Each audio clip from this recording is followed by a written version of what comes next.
Fala rapaziada, beleza? Seguinte, dia de dinâmica veicular, quase caiu o nosso camber plate aqui, teste. Mas dia de dinâmica veicular, um dia de que eu tenho que explicar para vocês um pouquinho mais sobre o que a gente tanto fala aqui, o tanto que a gente quer trabalhar com vocês. Para isso a gente vai fazer um videozinho introdutório para tentar deixar todo mundo no mesmo nível, fechou? Se liga.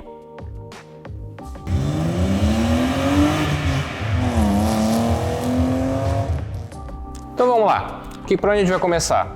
Objetivo de projeto. Quando a gente está falando de um projeto, seja ele de um carro, seja ele de um capacete, de um caderneta no celular, qualquer coisa, a gente é sempre dirigido por algumas premissas, por alguns objetivos de projeto. Então quando a gente está falando de uma BMW E36, que é o carro-chefe que a gente mais trabalha aqui, é os produtos que a maioria das vezes está lançando para vocês, a gente tem que lembrar que é um carro que foi projetado originalmente para a cidade, para ter 4 lugares, para ter 4 portas, porta-malas, enfim, normas de emissão. E a gente muda essa ideia de projeto, esse objetivo de projeto, para pista, seja drift, seja virar tempo ou simplesmente fazer diversão, se divertir. Então quando a gente começa a trabalhar um pouquinho mais nessa ideia de mudar o objetivo do carro, a gente tem que entender que os componentes não foram projetados para isso. E existe um casamento entre eles, existe um casamento de motor, suspensão, chassi do carro, estrutura, enfim, em volta desse objetivo original, que era cidade, que era um objetivo civilizado. Então quando a gente começa a partir para esse mundo mais de preparação, a gente tem que entender que a gente vai ter que modificar um pouquinho as coisas e lembrar que todo o carro tem que ser modificado, em teoria. Quando a gente está falando de modificar um carro, a gente não pode se ater só ao básico. Então, vou para a pista, tem que mudar a mola. Sim, você tem que mudar a mola, muito provavelmente, mas existem outras coisas que você vai ter que trabalhar no seu carro para esse casamento da mola que você alterou, case, repetindo aqui, mas case com o resto do carro. Então, tenham isso em mente quando a gente começa a falar de modificar de um carro. E aqui vai um pouco da experiência nossa também, que um passo de cada vez. Mas essa ideia de um passo de cada vez vale para tudo, tá?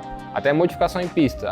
Entrei na pista, o carro está muito dianteiro. Vou mexer na cambagem, vou mexer na pressão do pneu, vou mexer na acerto de amortecedor. Calma. Uma coisa de cada vez. Se vocês mexem tudo de uma vez só, primeiro vocês não vão saber o que fez efeito ou não. E segundo, que às vezes vocês vão passar a mão. E daí vocês não vão ter ideia de onde é que vocês estão caminhando. Certo? Então, senhores, próximo tópico. Seguinte, o mais importante está aqui. Esse cara é bem grandinho aqui. Mais pneu, tá? Por que esse cara é tão importante? Porque os pneus são a única área de contato do seu carro com o solo. Então não importa se tu tem potência, se tu tem suspensão, se tu tem freio, não interessa, tudo passa pelo pneu. Então se vocês querem investir em alguma coisa logo de cara na preparação do carro de vocês, invistam em pneus. Antes de vocês gastarem, 12, 13 mil reais um conjunto de coilover, mais reforço estrutural, motor, turbina, os caral, cara, começa pelos pneus. Um bom conjunto de pneus, eles vão agregar muito mais ao seu carro do que qualquer outra modificação. Um conjunto de pneu ruim no carro de vocês vai estragar qualquer objetivo de qualquer outra peça. Porque quando a gente está projetando um carro, na verdade, pensando lá atrás, quando a gente está projetando um carro do zero, o primeiro ponto que a gente está pensando na dinâmica veicular é o quê? Os pneus. São eles que vão determinar todos os esforços que vão chegar na suspensão, são eles que vão determinar os pontos de fixação, enfim, eles mandam em tudo. Então, por isso, eles são os caras que mais precisam de atenção no veículo de vocês. Evitem pular essa etapa. Comecem sempre por eles. E aqui vai uma dica nossa para o caso que a gente mais trabalha aqui, que são as BMW E36. Qual a medida a utilizar, qual é o tamanho de roda, enfim. Olha, um setup que funciona, não é recomendação universal para ninguém, tá? Mas um setup que a gente sabe funciona. Medida 225, 45, 17, tá? Vai funcionar muito bem na maioria dos casos. Mas eu tenho um carro turbo que tem 500 cavalos. Beleza, não é o teu caso. Agora, para as pessoas que acabou de pegar o carro, as BMW E36 elas vêm muitas vezes com um aro 15, que é o original delas, ou 16, que é um pneu bem mais cidade, balão, enfim. Não é exatamente um pneu para pista. A gente sabe que uma medida que vai funcionar muito bem é essa. Agora, o que mais eu tenho para falar para vocês sobre pneus? Vamos lá. O que a gente está falando de 225, 45, 17? 225 é a largura, 225 milímetros de largura. 45 é 45% da largura vira a altura, é uma medida maravilhosa. E 15 é polegada. Então sim, o pneu ele é milímetro, porcentagem de milímetro e polegada. Não sei quem teve essa brilhante ideia, mas ele é assim que funciona. E o que mais que a gente tem que se atentar quando a gente está falando de pneu? Marca. Como eu falei para vocês, ele é o cara mais importante, então não vão no cara mais barato. Não necessariamente o cara mais caro vai ser o melhor. A nossa recomendação para vocês é: pesquisem o pneu que vocês acham que é legal para o carro de vocês. Pô, eu quero comprar o Prime C3, que é um pneu comum que tem bastante por aí. Eu quero comprar um Pilot Sport, quero comprar um Continental. Enfim, tem reviews desses caras espalhados a rodo aí na internet. Deem uma olhada, procurem preço também, né? Porque a gente sabe que um cara desses aqui não é o cara mais barato do mundo. Mas pesquisem antes de sair comprando qualquer um por aí. Fechou? Até uma dica. Antes um pneu bom e mais estreito do que um pneu largo pra caramba e ruim. Uma coisa que vocês têm que ter muito em mente: massa. Massa aparece em todas as equações de dinâmica veicular. Olha, se não aparecer em alguma aqui, eu nem me lembro de cabeça. Mas aparece em quase todas, então. E ela é sempre negativa. Vocês nunca vão ver a massa ajudando o carro a melhorar a sua performance. Tanto que o grande objetivo das equipes de competição, seja Fórmula 1, Rally ou qualquer coisa, é reduzir o máximo possível a massa do carro.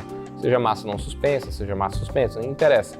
Massa, ela a priori vai sempre atrapalhar. E uma coisa que em relação à massa é massa rotativa. O que significa isso? Que é não necessariamente só a massa, mas onde ela está localizada quando a gente está tentando rotacionar alguma coisa, como por exemplo um pneu. Então quando a gente pega um pneu muito grande, que é por exemplo esse carinha aqui, mas tudo bem que esse carinha aqui estava num carro bem forte. Então quando a gente pega um pneu muito grande, então ele vai tirar muita potência do carro, mas não necessariamente tu vai ganhar isso em mais velocidade de contorno de curva, nem nada, porque às vezes o pneu é tão grande que ele está sobrando no teu carro.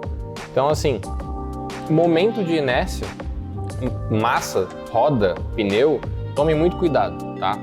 Se vocês forem trocar de roda, como eu comentei para vocês, que é legal acabar trocando nas BMW 36, por exemplo, que elas vêm com arquinho e tudo mais, tentem pegar um conjunto de aro, né? Porque o aro, a gente sabe que é um cara que vai ficar com vocês o resto da vida e tem mais customização. Tentem pegar um conjunto de roda, aro mais leve, tá? De uma liga boa. Por favor, não vão pegar nada falsificado e quebrar na mão de vocês, isso vai dar uma catástrofe. Mas peguem um aro de qualidade que tem uma massa mais reduzida, um momento de inércia mais reduzido, para vocês não perderem por tanta potência. Porque ficar pegando roda aí de 15 quilos, 20 quilos, vocês estão jogando muita potência fora. Tem os comparativos lá fora que a gente já viu, tá? É coisa de 10 cavalos, 20 cavalos para mais. Então é muita energia jogada fora. Então tomem cuidado quando vocês forem modificar roda pneu. Prezem pela qualidade, não pelo tamanho.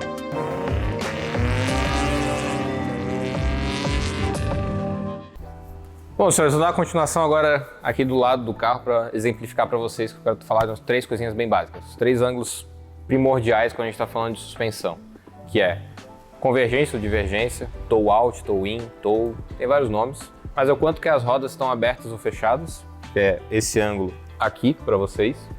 Cambagem, que é o quanto a roda está deitada, então pensem que essa parte de cima aqui, ela pode entrar ou pode sair de dentro do paralama aqui. E a gente tem ainda o caster, que a gente vai tirar a roda aqui para mostrar para vocês, que é mais referente à inclinação da torre da suspensão, do que necessariamente a roda, né? Porque a roda gira, então para ela não faz diferença. Mas vamos lá. Convergência. O que a gente tem falado sobre convergência? A priori, gente, deixem zerado no carro de vocês. Se vocês estão começando agora, se vocês estão modificando o carro, como eu falei para vocês, um passo de cada vez, evitem, tá? Não é obrigatório, mas evitem mexer na convergência do carro. Deixa zerado nas 4 rodas e vai testando. Se vocês modificarem vários itens no carro de vocês e não chegarem onde vocês querem chegar, beleza, comecem a trabalhar com convergência. Mas ela é um cara um pouco mais delicado de trabalhar, que nem todo piloto consegue sentir a diferença dela, então evitem.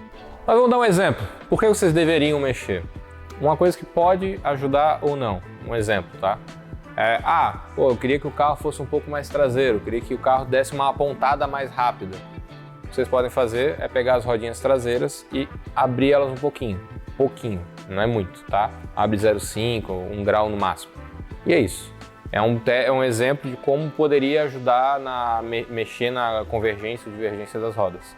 Agora vamos lá, cambagem, que é o quanto a roda está deitada, para dentro ou para fora. Quanto mais para dentro a parte de cima da roda, ou seja, mais deitadinha ela tá, mais negativo é a cambagem. Quanto mais para fora essa parte de cima, mais positiva ela tá. De via de regra, a gente não vai encontrar muitos carros por aí andando com cambagem positiva. até zerado é mais difícil de encontrar. A gente sempre vai encontrá-los um pouco negativo por um motivo simples. Quando a gente está na curva, o pneu ele vai se deformar. Ele sempre se deforma, só existe força do pneu se ele se deforma. Toda vez que ele se deforma, ele vai torcer e vai mudar o ângulo estático dele, de alinhamento estático. Quando vocês fazem um alinhamento lá na máquina, é o alinhamento estático, mas quando o carro está andando, a gente chama de alinhamento dinâmico, que é o carro vai se movimentando. Toda vez que a suspensão trabalha, os ângulos se alteram, o pneu muda, enfim. Então, para que serve a cambagem? Quando a gente está fazendo uma curva com o carro, o pneu vai se deformar. A parte de fora vai vir para dentro, pensando que está no pneu externo, a parte externa vai querer vir para dentro. E para evitar que a gente bote muita parte do pneu lateral, ou seja, que essa parte lateral aqui do pneu encoste no chão, e não é para encostar essa parte lateral do pneu, tá? A área de contato do pneu tem que ser essa aqui de baixo, onde realmente é a pista. A gente inclina essa roda propositalmente para fora, para que no momento da curva ela assente e fique, entre aspas, reta em relação ao solo. Ah, mas quanto que é o ideal? Quanto que eu deveria colocar no meu carro? Vamos por partes. Originalmente, as E36 vão vir com 1,5 grau, 1 grau negativo de cambagem. A dianteira é fixa, tu não consegue mexer nisso. Até fica a dica, a gente tem nossos camber plates especificamente para isso. Quando a gente está levando o carro para a pista, a gente normalmente vai querer botar mais cambagem na dianteira. Então a gente desenvolveu esse camber plate especificamente para isso. Na traseira tem ajuste, originalmente, mas não é aquela coisa toda, é um ajuste pequeno, que também vai chegar ali na casa de 1 grau, 1,5 grau, que é o uso de carro de cidade. Então quando a gente vai para a pista, a gente vai aumentar um pouquinho mais esses ângulos, no caso deixar mais negativo, para como a gente vai colocar mais esforço na suspensão, a gente precisa que o pneu já esteja um pouco mais deitadinho para que ele tenha, quando ele esteja fazendo a curva, ele esteja com a sua pista perfeitamente entre aspas, né, mas ela esteja posicionada corretamente em relação ao solo. Vamos dar um exemplo para vocês de como vocês poderiam mexer na cambagem do carro de vocês. Vamos lá, vocês estão numa curva de baixa velocidade, por exemplo, a gente tem aqui Speedway do lado do nosso ladinho aqui em Balneário Camboriú, ela tem aquele miolinho dela ali que é bem fechado.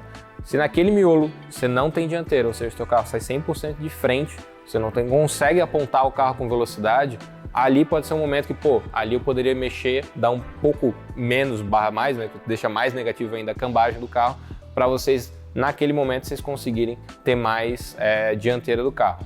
Tome cuidado com mexer na cambagem na dianteira, a traseira vai sair primeiro. Então, para quem nunca fez isso, eu já tomei esse cagaço na minha vida, de mexer na cambagem dianteira e descobrir que daí a traseira vai embora. Então, tome cuidado. E para mexer na cambagem traseira, por exemplo, carros E36 até que tem uma certa potência, mas a gente sabe que não é toda aquela coisa, mas carros que têm muita potência, na saída de curva, tu dá o pé e ele chicoteia de uma vez só, ele não consegue botar a potência para o chão. Uma coisa que você pode fazer também é mexer um pouco na cambagem para essa saída de curva, o carro está um pouco mais assentado e ele conseguir transferir e tu ganhar velocidade na saída de curva, que é um ponto muito importante quando a gente está falando de pista. Agora, senhores, por último ângulo importante que a gente tem que falar hoje, caster, que como eu falei para vocês, não importa muito para a roda, mas importa muito para a suspensão. Então, quando a gente está falando de caster, a gente está falando desse ângulo aqui, ó, quanto a suspensão, a torre está inclinada para trás ou para frente. Quando a gente está falando dela para trás, ela está positiva, quando ela está para frente, ela está negativa. O que a gente gostaria de trabalhar com o caster, tá? A priori não se mexe muito nele, até porque não é muito fácil mexer nele. A gente consegue mexer nele aqui no caso da E36 pelo buchinha do pirulito aqui, ou até pela fixação da torre lá em cima. Mas o que ele vai mudar? A vontade, né, a força para o volante voltar à linha reta, tá? Então, tipo assim, aquele carro que não tem uma sensação muito agradável em alta velocidade, muito vem disso pela falta de ter pouco caster, ou seja, a roda está muito reta, né? Esse ângulo aqui está muito reto. Aí ele não tem tanta essa força de voltar para a linha reta dos pneus. Quanto mais inclinado a gente bota essa torre aqui, mais essa força vai acontecer. Só que a consequência disso é que o volante também fica pesado. Então existe um ponto de equilíbrio onde eu quero que o volante volte a ficar na linha reta, mas ao mesmo tempo eu não quero que meu volante pese 1,5 toneladas e vai ficar ruim de dirigir também. Então existe um ponto de equilíbrio. Uma sugestão para alterar o caster das BMW, no caso das não M, né? Tu pode alterar a bucha do pirulito, da bandeja aqui de trás. ela vai deslocar a bandeja um pouco para o lado e com isso tu vai ganhar um pouco mais de caster no carro. E assim o volante vai ter um pouco mais de tendência de retorno. Mas não é grandes coisas, tá? Mas vai dar uma diferença, salvo engano, é 1 ou 2 graus, tá? Agora é chutando de cabeça mesmo, mas é mais ou menos por aí. Sai de 7 vai para 9 ou 8 vai para 10, um negócio assim.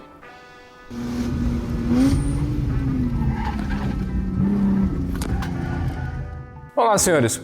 Próximo tópico, molas. Sim, agora a gente entra propriamente dito na suspensão, a gente estava falando mais de pneu e os ângulos, mas agora vamos falar mais dela, acho que é um dos itens principais, se não o item principal quando a gente está falando de suspensão. Ela aqui, ó, no caso aqui, na suspensão dianteira, ela fica junto com o amortecedor, fica tudo na mesma torre aqui. O que a gente pode falar sobre molas? Primeiro ponto, assim, que eu acho que na verdade é o primeiro e o mais importante, a frequência da mola. O que a gente quer dizer com frequência da mola? É a frequência que ela vai trabalhar naturalmente quando ela sofre carga. De maneira geral, as molas ali de carro de rua vão trabalhar com 1 Hz, Hertz lembra, né? Uma oscilação por segundo, 1 Hz, 1.2, 1.4. Quando a gente começa a trabalhar com 1.6, 1.8, 2 Hz de frequência, a gente já está falando mais de um carro bem para a pista. Aí quando a gente passa de 2, a gente está falando já de ou um Fórmula ou coisa do tipo, um hiper esportivo, enfim. Daí já é um carro que vai ter uma frequência de mola muito grande para a gente poder trabalhar com ele na rua. E daí vai ser um uso mais pista. E por que a gente quer endurecer a mola de maneira geral? Porque quanto maior a frequência, menos ela vai trabalhar. E até porque na pista você não vai estar passando por buraco, valeta, esse tipo de coisa. Então o carro vai estar mais plantado no chão de maneira geral. E a mola, por consequência, ela vai ter uma carga mais alta para aguentar a transferência de carga quando está fazendo uma curva, quando está fazendo uma frenagem, uma aceleração. Senhores, mais um conceito teórico que vai ser muito importante aqui para a gente dar sequência no vídeo.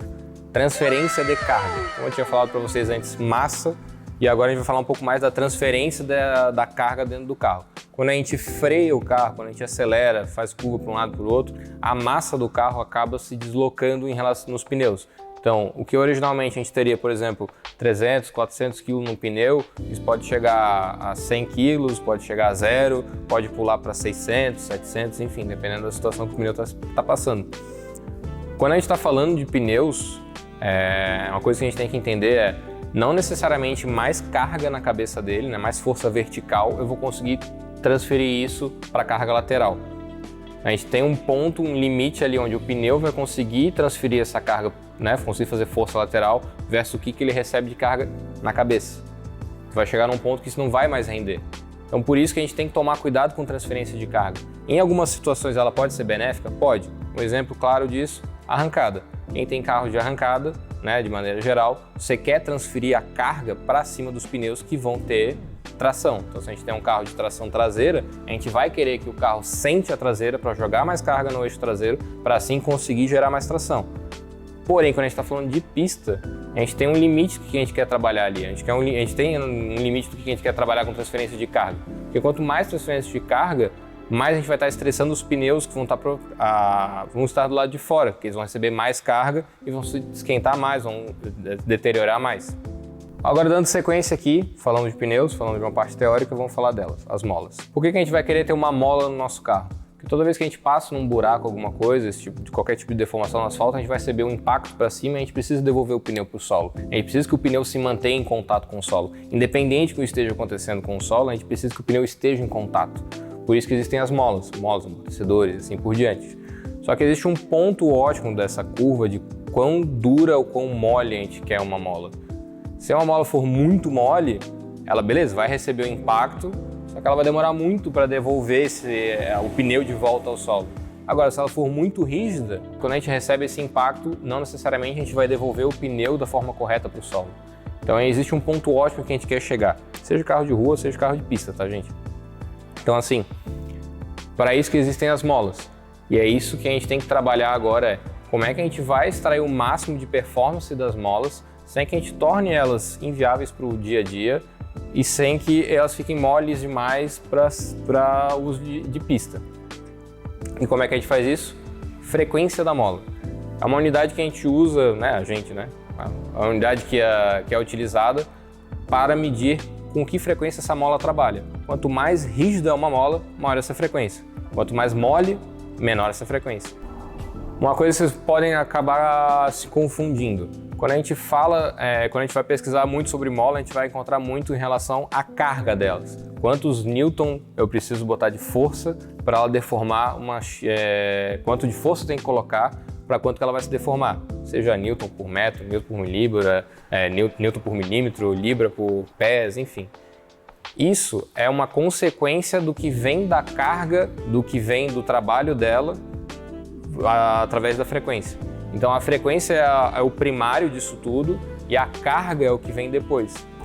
E vamos lá, como é que a gente seleciona uma mola ideal para o projeto de vocês? Aí é muito de teste, tá, gente? Na verdade, tudo que a gente está falando de dinâmica veicular aqui é empírico, é teste, é experimentar, não existe regra, existem caminhos. Então, o que a gente pode falar para vocês aqui? Tentem pegar feedback de outras pessoas, de que já trabalharam com, eu tenho esse carro, já trabalhei com essa mola, eu acho boa para isso, eu acho ruim para aquilo.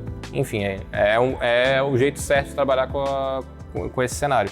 Porém, existem fórmulas mais aprofundadas que a gente pode trazer para o futuro para vocês, ou vocês podem pesquisar aí também, para vocês entenderem um pouco mais de como é que funciona as molas. Mas o que vocês podem fazer é, procurem a carga da mola. Procurem quanta força é preciso aplicar para uma certa deformação. Essa é a carga da mola, é a forma que ela trabalha. Então procurem a carga original do carro de vocês e tentem aumentar, vamos lá, 50%, 70% da carga original. É um caminho, tá? Não é via de regra, não necessariamente vai funcionar, mas é um caminho que vocês podem seguir pensando que vocês estão saindo de um carro de uso da cidade e estão indo para um carro para um uso mais de pista. No caso da E36 aqui, que a gente trabalha muito com isso. A gente busca ali 70%, 80% a mais do que é o original dela. Mas é muito teste, tá, gente? É muito feeling, depende de pneu, depende de pista, enfim. Depende muito como você quer que o seu carro fique, né? Tem gente que vai pro tudo que dá, quero fazer meu carro completamente pista, vou levar de guincho pra pista e é isso. Beleza, vai pegar um setup de mola lá, mais rígido que tu vai encontrar, e a princípio vai funcionar melhor para a pista. Porém, na maioria das vezes a gente sabe, né, que as pessoas vão querer um carro que vocês vão dirigir até a pista e vão usar lá dentro. Então é um carro de uso misto. E por que eu falo tanto nessa parte de experimentar? Vocês pegarem, por exemplo da Fórmula 1 lá, a gente escuta diversas vezes, piloto X adorou o carro, piloto Y achou o carro indirigível. Então assim, às vezes a mesma mola, o mesmo setup, o mesmo carro, com duas pessoas diferentes, não vai funcionar. Então vai de cada um. Tem gente que vai se adaptar com um carro mais dianteiro, tem gente que vai se adaptar com um carro mais traseiro, um carro com uma mola mais dura na frente, outra mais dura atrás, depende. Então é o difícil de falar para vocês aqui assim, testem. Mas uma coisa que vocês podem fazer é consultar com a gente, que a gente já está um pouquinho mais de tempo nesse ramo, a gente consegue dar umas noções básicas para vocês do que seria legal para vocês irem testando no carro de vocês. O que seria, assim, não jogar dinheiro fora, né? A gente sabe que, não é um esporte barato, então é bom evitar ficar jogando dinheiro fora, às vezes vocês não vão conseguir investir numa outra etapa do projeto de vocês. Vamos lá, senhores, dando sequência aqui.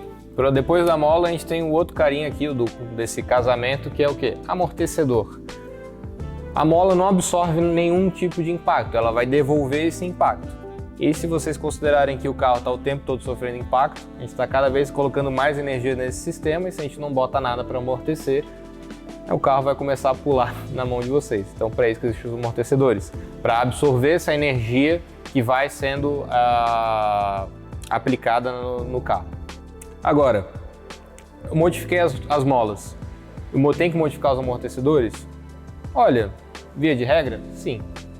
Mola e amortecedor é um casamento. Se você tem uma mola muito rígida, uma mola muito forte para um amortecedor, ele pode acabar estourando até pelo fato da mola ser muito mais rígida do que ele originalmente foi programado e vai ficar um carro às vezes meio esquisito de feeling, de dinâmica, porque ele vai ter um aspecto mais rígido através da mola, só que ele não vai conseguir se manter estável pelo fato do amortecedor não conseguir segurar essa força da mola retornando à sua posição original. Então tu vai comprimir a mola, cheguei para fazer uma curva, apoiei o carro. Na hora que eu apoio o carro, eu vou botar ainda mais carga porque eu estou vindo com velocidade. A partir do momento que a mola não tem mais tanta carga aplicada em cima dela, ela vai querer retornar. Se eu não tenho um amortecedor forte o suficiente para trabalhar no mesmo nível da mola, a mola vai querer voltar demais e o carro vai acabar ficando instável. Então, se vocês forem modificar a mola, tentem modificar o amortecedor também do mesmo nível. Então, eu quero modificar a mola, eu quero modificar o amortecedor, tentem achar um conjunto que já funciona, seja uma coilover ou seja procurar uma preparadora de amortecedores e molas que trabalhem já com os conjuntos casados, para que não fique disparelho um com o outro. Que vai estragar, a gente sabe que já fizeram esses testes aqui, fica um carro com um feeling esquisito, fica aquele feeling gostoso de tu entrar na curva, apontar e o carro fazer. Fica tu não sabe para onde o carro vai. O amortecedor ele entrega muito esse perfil, até fica a dica de como é que eu sei se o meu amortecedor está ruim. Se você está andando no dia a dia, passa uma valeta, alguma coisa, e um dos pontos é o carro fica quicando para um lado para o outro, ele não parece que não estabiliza em nenhum momento, a maioria das vezes é amortecedor, tá? E uma solução para quem não conseguir encontrar um conjunto já pré-fabricado um para o outro, né, mola e amortecedor, escolham uma mola e levem para o seu fabricante de amortecedor e falem assim, eu quero botar essa mola no meu carro. Faça um amortecedor condizente para ela, tá? É uma solução também. Mas, assim, gente, falando de experiência própria nossa aqui ao longo do tempo, assim, cara, vale muito a pena investir num conjunto de coilover. A gente sabe que é caro, a gente sabe que machuca, mas faz uma diferença tremenda no carro, de dirigibilidade, de dia a dia, tudo. Porque não necessariamente é um conjunto de coilover que vai ser necessariamente um carro impraticável para dia a dia. Um bom conjunto de suspensão, ele vai funcionar tanto para a pista quanto para o dia a dia.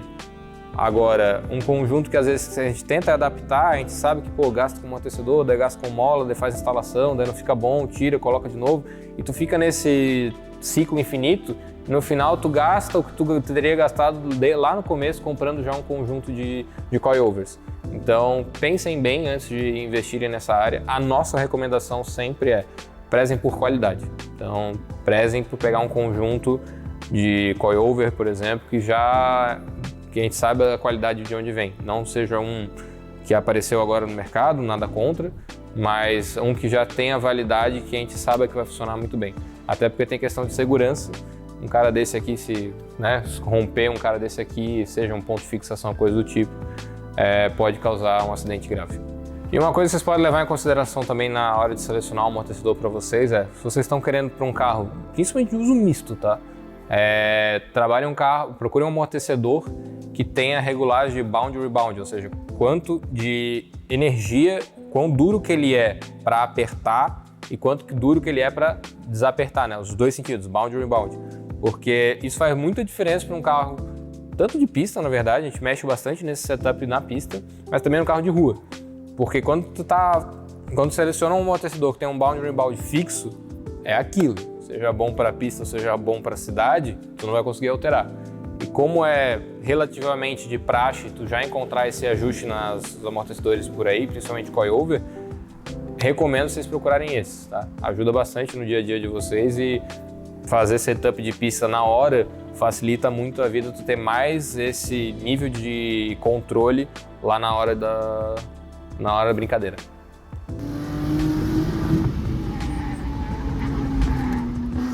Dando sequência aqui agora, estamos com outro exemplar aqui de E36.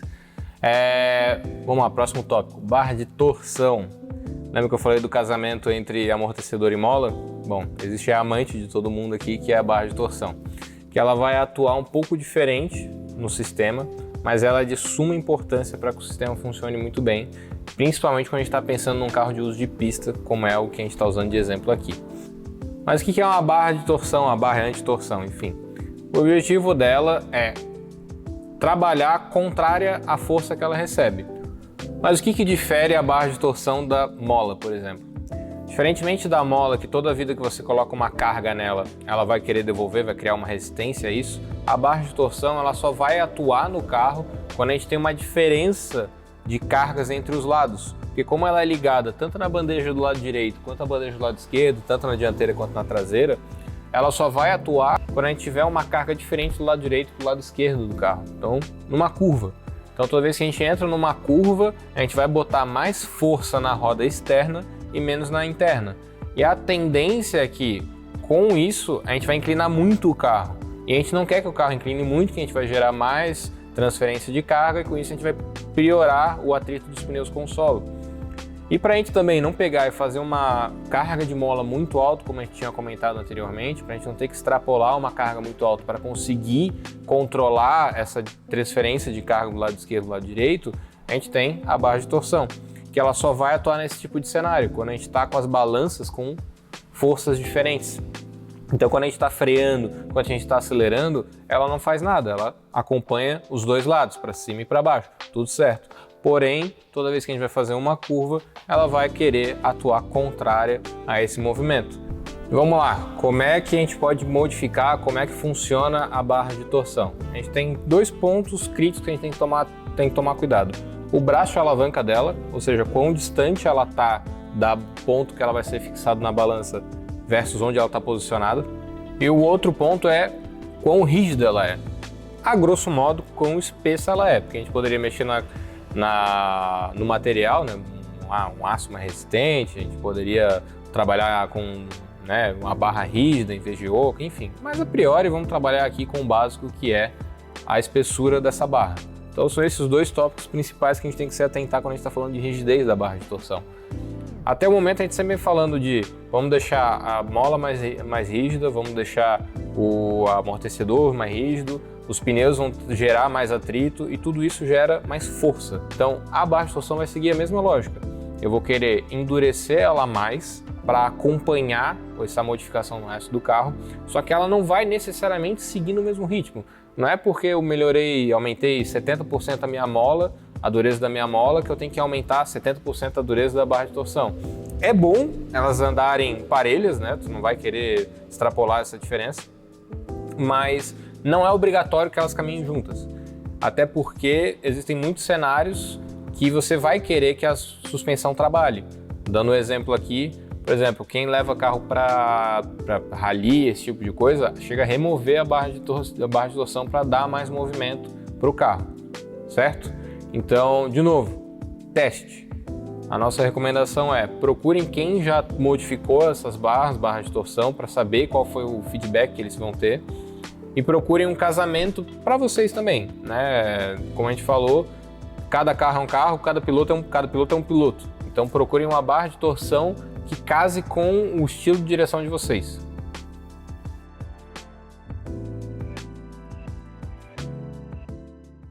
Vamos lá para a nossa terceira e última suspensão. Sim, senhores, um segredo que eu esqueci de falar para vocês no começo, que quando a gente está projetando um carro, a gente considera o pneu também como uma suspensão, a suspensão, como vocês conhecem, como uma suspensão, e a estrutura do carro é a terceira, porque todos os três trabalham. Então, aqui, então a gente vai falar um pouquinho mais agora da rigidez estrutural do carro, né? A estrutura do carro, chassi, do monobloco, que também funciona como uma mola. Assim, né? Quando a gente vai representar a estrutura do carro, quando a gente está fazendo um pouquinho mais dessa parte teórica da suspensão e tudo mais, a gente considera o carro como uma mola também, porque ele trabalha como se fosse uma mola. Então aplica uma carga e ele vai se deformar e vai querer voltar para a posição original. E até existe uma relação que a gente trabalha de quão rígido tem que ser a estrutura do carro versus a suspensão em si. Óbvio que quanto mais rígido o carro, melhor, só que vai chegar num ponto que a gente vai estar adicionando massa para ganhar essa rigidez e não vai valer a pena. Então existe um ponto ideal dessa curva de quanta massa eu quero adicionar, né? Quanta rigidez eu consigo adicionar no meu carro sem que eu fique adicionando massa desnecessária nele. Porque, de novo, massa só vai atrapalhar a gente quando a gente está querendo extrair dinâmica, quando a gente está querendo extrair, né, capacidades, performance do carro. E o que a gente pode falar aqui sobre estrutura do carro? Bom, como eu acabei de falar, quanto mais rígido, melhor. A questão é aonde? Porque não necessariamente o carro vai trabalhar uniformemente em toda a sua estrutura, né? Ele não é um bloco maciço que tem uma deformação uniforme ao longo dele inteiro. A gente sabe que existem pontos que sofrem muito mais com a deformação e até são os pontos que vocês já viram a gente trabalhando um pouquinho mais aqui, por exemplo, com a nossa barra estrutural dianteira, lá embaixo com o nosso X-Brace e lá atrás com a nossa barra traseira também. Então, assim, são os pontos que a gente sabe que sofrem mais essa deformação, chegando a criar pontos de trinca, chegando a chegar a situações extremas que a gente consegue arrancar essa parte aqui de cima, enfim. E a priori, quais são esses pontos que vocês podem se atentar, tanto no E36 quanto qualquer outro carro?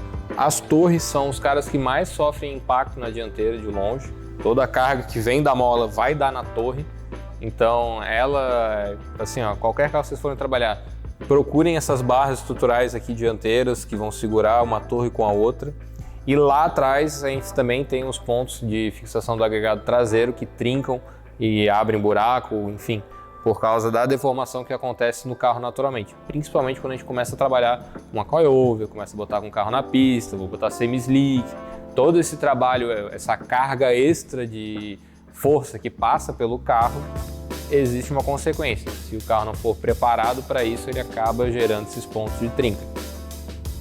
Outros pontos vocês podem procurar também embaixo do carro, vocês podem procurar alguns travamentos que ligam a dianteira com a traseira. Na E36 eu acho que particularmente nunca vi, não sei se chega a ter, mas em alguns outros casos já vi que vocês conseguem ligar a parte dianteira com a parte traseira com algumas barras, enfim. Aí também vai de teste, tem que entender um pouco mais quais que fazem sentido, quais que estão só adicionando massa sem necessidade. Então aí é difícil. Tem que ir testando e validando se funciona ou não. Senhores, de mensagem final, o que eu posso deixar para vocês aqui? Dinâmica veicular é teste, né? Eu dei um geral aqui bem, extremamente introdutório para vocês, não entrei em parte teórica de cálculo de nada, porque gente, isso aqui é matéria de pós-graduação, de mestrado, doutorado de muita gente, tá? Então assim, fez só um introdutório e uma regra é testem. Não existe fórmula mágica para tudo, é esse conjunto de mola, é esse conjunto de pneu, é isso aqui que tem que ser feito. Não, é teste. Existem coisas que são mais fáceis de a gente indicar para vocês, né? Como a gente falou, os pontos de reforço estrutural, que a gente sabe que é um problema da estrutura do carro e tudo mais, beleza. Mas assim, qual o setup de pneu exato? Beleza, a gente deu algumas dicas aqui, mas testem, né? Tentem conhecer carros que já têm as modificações que vocês gostariam de fazer, façam as modificações uma de cada vez, levem para a pista, evitem sair assim, acabei de pegar o carro, botei coilover, botei pneu novo, vou para a pista, vou colocar 3,5 graus de cambagem, salve quem puder. Calma, uma coisa de cada vez. Coloca o pneu, vai para a pista, testa, coloca uma coilover, mexe na altura, vê como é que fica. Vai fazendo uma etapa de cada vez até para vocês conseguirem sentir o carro. Não adianta nada, assim, falando mais como oficina, assim, que a gente faz acompanhamento na pista e tudo mais, não adianta nada ter todas essas possibilidades de modificação no carro se vocês, como pilotos, não conseguem passar isso pra gente do que vocês precisam. Vocês precisam falar assim, o que eu preciso falar pro meu mecânico para ele entender o que eu quero fazer. Assim, meu carro na saída de curva para a esquerda com uma alta carga, velocidade XYZ, ele está saindo muito de frente, está saindo muito de traseira.